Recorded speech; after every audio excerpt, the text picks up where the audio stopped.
We're heading to alike.I'm. Traffic won't be a problem, mostly.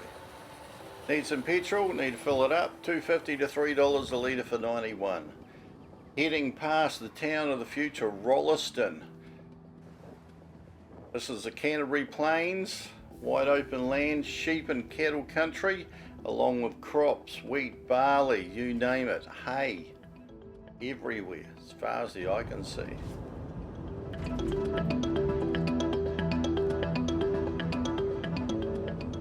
So I'm on the way to alike.I'm.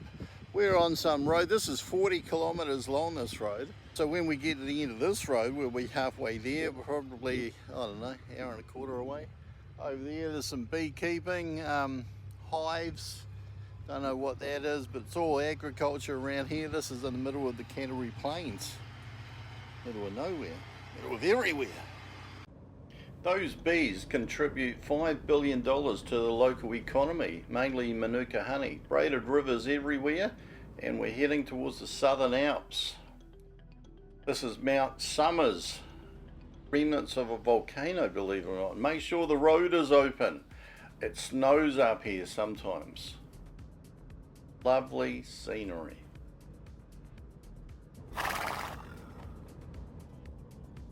There's up to 1,600 one-lane bridges in New Zealand, can you believe it or not, all over the country, usually going over rivers.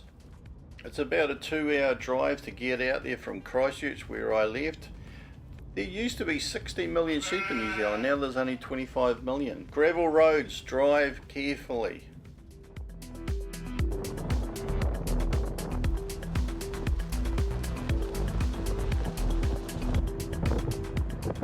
Beautiful places to take photos. Natural scenery is amazing. And sometimes not quite amazing. But here we are, alike.I'm. This is it. One of 2 lakes nearby. This is the smaller one at the bottom. So heaps of flat land to park in, some shelter. There's not too many trees, but there are some. This is fed by alpine waters. Make sure you bring your supplies. 35 kilometres away is the nearest shop. This is all the information that you need to know. Welcome from the Ashburton Council. Long drops for toilets. So just stunning scenery. So peaceful too. Just really, really peaceful. It can get up to 25 degrees Celsius in the summer, but -5 other times. So I made alike.I'm. It's, I don't know, I think it's about 9 o'clock. So I'm inside the van. It's not that warm, but it's the middle of summer. But it probably gets quite hot here in about February and March. Mid-January at the moment. But it's so peaceful. There's a bit of wind, but although I haven't been round the whole place, there's quite a lot of places to park. And there are trees here. People said that there weren't many trees here, and there's not that many people here, which is good. But it's maybe a little bit after the rush, so it's probably calmed down a little bit. But I'm just laying here watching YouTube, and it's quite nice. Woke up about 20 minutes ago. You can hear the dawn chorus.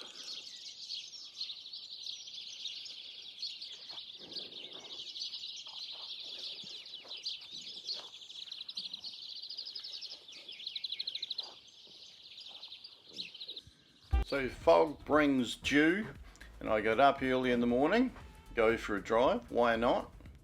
Wanted to see what was past Lake Clearwater. Make sure I could see where I was going, so I drove really, really slow, not to wake anybody up.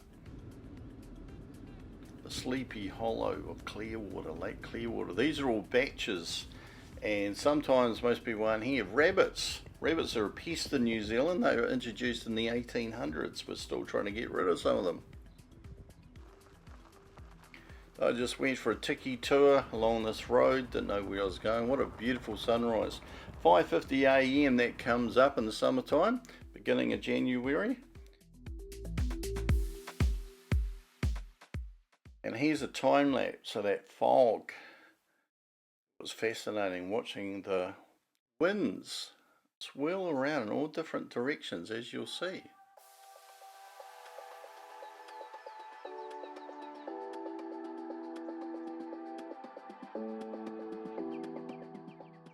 If you're coming to lake camp, you'll need water, food, warm clothing, insect repellent. Didn't see any by the lake, but they were inland. Sunscreen, camping gear and firewood. There's lots of activities that people do on the water. Paddle boating, speed boating, water skiing. So it was a lovely day, so I went for that drive back to Lake Clearwater so I could see it with the sun up. It can get very windy here too, and I noticed the wind was coming out, so we're in the bigger lake there. It can blow up to 100 kilometers an hour, and as I panned left I thought, it looks like Mount Cook.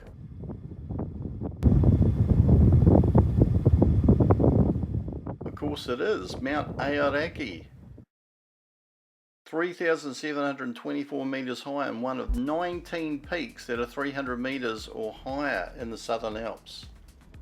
I thought I'd just cruise back. I'd seen what I needed to see. Kind of felt refreshed. Heaps of tourists were coming out here. New Zealand gets a lot of tourists, mainly for the scenery. Very low cloud, one of the features of Southern Alps. Ducks. The blue duck, the Fio, quite common but endangered in New Zealand. Then we just drove back, cruised back at our own speed. A lot to see and do in New Zealand. There's the cows, adventure tourism, friendly people, unique wildlife and cultural experiences if you like. Or, like me, you can just sit by a lake and do nothing and enjoy the sun.